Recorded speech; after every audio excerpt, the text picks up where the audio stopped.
قرآن کہتا ہے نیکوں کے لیے جنت ہے اور گنہگاروں کے لیے جہنم ہے. ایک حدیث پڑھ کے اس کی تشریح کر کے بات ختم کرتا ہوں. اللہ کے رسول علیہ السلام فرماتے ہیں 3 قسم کے کم نصیب ایسے ہیں جو جنت میں داخل نہیں ہوں گے، وہ جنت سے محروم رہیں گے. یہاں تک میرے آقا نے فرمایا حتیٰ کہ وہ جنت کی خوشبو سے بھی محروم رہیں گے. ان کو جنت کی خوشبو بھی نہیں ملے گی، اور جنت کی خوشبو 500 سال کے فاصلے سے آتی ہے. اپنا عقیدہ اہل سنت کا یہ ہے کہ جو رائی کے دانے کے برابر بھی ایمان لے جائے گا وہ جنت میں جائے گا. لیکن چونکہ حدیث کے ظاہری الفاظ یہ ہے، اس کی تعویل شارحین نے کی ہے جس کا وقت یہاں نہیں. میں صرف بات آپ کے لیے کہہ دوں کہ اللہ کسی کے دل میں بات اتار دے، اصلاح ہو جائے. سرکار فرماتے ہیں جنت کی خوشبو 500 سال کے فاصلے سے آتی ہے. 3 کم نصیب ایسے ہیں جنہیں جنت کی خوشبو بھی نہیں ملے گی اور ان کا ٹھکانہ جہنم ہوگا، وہ جہنم میں جائیں گے. ایک بزرگ فرماتے ہیں کہ اگر ہمیں پانی کے عذاب سے ڈرایا جاتا تو بھی بڑی بات تھی، کیونکہ ہم دنیا کی آگ پر گرم کیا ہوا پانی اگر زیادہ گرم ہو جائے بدن پہ ڈال لیں تو آدمی کا بدن جل جاتا ہے. گرم پانی سے بدن جل جاتا ہے تو جہنم کی آگ سے جسم کی حالت کیا ہوگی اور انجام کیا ہوگا. اور یہ کوئی کہانی قصہ نہیں ہے، یہ کسی خطیب کا قول نہیں ہے، کسی ادیب کی بات نہیں ہے، کسی جلسے کے ناظم کی بات نہیں ہے کہ آپ ہنس کے ٹال دیں. اس میں آپ جو ہے وہ راستے نکالیں. یہ اس زبان مبارک کا فرمان ہے جو اپنی طبیعت سے کبھی بات کہتے ہی نہیں. زبان ان کی ہوتی ہے، کلام خداوند قدوس کا ہوتا ہے. سرکار فرماتے 3 کم نصیب جہنم میں داخل کیے جائیں گے اور جنت کی خوشبو سے بھی محروم کر دیے جائیں گے. صحابہ نے پوچھا یا رسول اللہ وہ کون ہے؟ تو اللہ کے حبیب صلی اللہ علیہ وآلہ وسلم فرماتے ہیں پہلا کم نصیب جو شراب پینے کا عادی ہو، عادی شرابی ہو، وہ جنت کی خوشبو سے بھی محروم ہوگا اور جہنم اس کا ٹھکانہ ہوگا.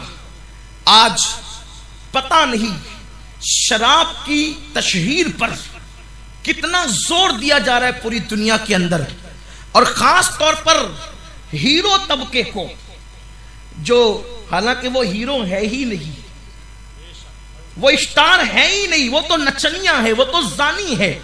لیکن پہلے ان کے فن اور ان کی اداؤں کو ہمارے جوانوں کے سامنے اس انداز سے پیش کیا جاتا ہے تاکہ جوان ان سے محبت کر بیٹھے.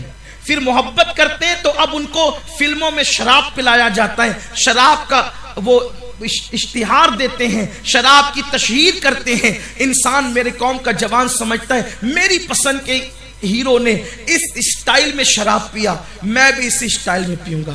پہلی بات تو میں آپ کو کہہ دوں ہیرو سے محبت کرنا جائز نہیں ہے.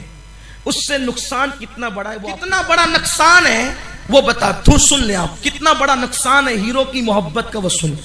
ہیرو، اگر میرے بڑوں کو یہ الفاظ برے لگے تو مجھے معاف کر دیں گے، بعد میں میری اصلاح بھی کر دیں گے، اگر قابل اصلاح بات ہوگی تو میں قبول کر لوں گا. لیکن صرف میرے جوانوں کی اصلاح کے لیے کہہ رہا ہوں تاکہ ان کے سمجھ میں بات آ جائے.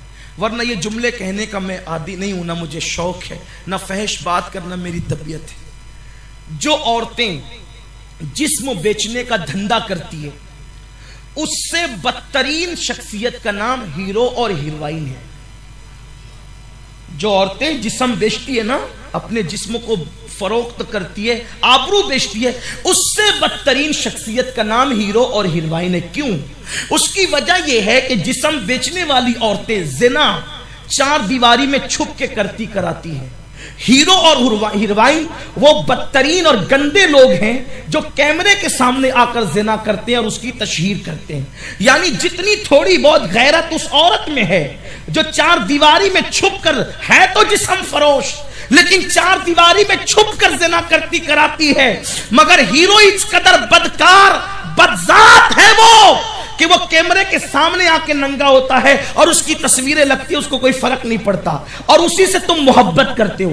اب اس کا نقصان کیا ہے؟ وہ پاپی، وہ زانی، وہ بدذات، وہ نچنیاں جس سے تم محبت کر رہے ہو یقینی طور پر اگر وہ توبہ کے بغیر مرا ہے تو اس کا ٹھکانہ جہنم جہنم جہنم. جس نے ہزاروں لاکھوں کو جہنمی بنایا وہ جہنم کا کتا بنے گا. اور اس سے محبت کرنے والوں, اس کی طرح بال رکھنے والوں, اس کی طرح بالیاں پہننے والوں, اس کی طرح ڈائلاگ کہنے والوں, اس کی نقل کرنے والوں, میرے نبی نے فرما دیا جو جس سے محبت کرے گا دنیا میں قیامت کے دن وہ اسی کے ساتھ اٹھایا جائے گا. اب مجھے بتاؤ تم نے ہیرو سے محبت کی تھی, اگر تم ہیرو کے ساتھ اٹھائے گئے تو وہ تو جہنم کا کتا بنے گا, جہنم کا ایندھن بنے گا, تمہارا کیا بنے گا؟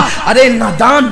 اور وہ ہیرو جس کے دل میں تمہارے لیے کوئی محبت ہی نہیں, جس کے طرح بال رکھتے ہو, بالیاں پہنتے ہو, مٹک مٹک کر چلتے ہو, کبھی اس کا سامنا ہو جائے نا وہ تمہیں ہاتھ بھی ملانے کے لیے ہاتھ نہیں دے گا. اتنا مغرور ہے وہ. جو اپنے ماں باپ کا نہ وہ تمہارا کیا ہوگا؟ وہ ہاتھ بھی نہیں دے گا ہاتھ ملانے کے لیے. اگر اس کے گھر تک جاؤ گے تو اس کے گھر کے کتے جو دروازے پہ بیٹھے بھونک کر کے تمہیں آنے بھی نہیں دیں گے. اور اگر آپ نے کسی سورسز کا استعمال کر کے ایک فوٹو بھی نکال لیا تو منہ ٹیڑھا کر کے فوٹو نکالے گا, آپ ہٹیں گے تو کہے گا چلے آتے ہیں پریشان کرنے کے لیے.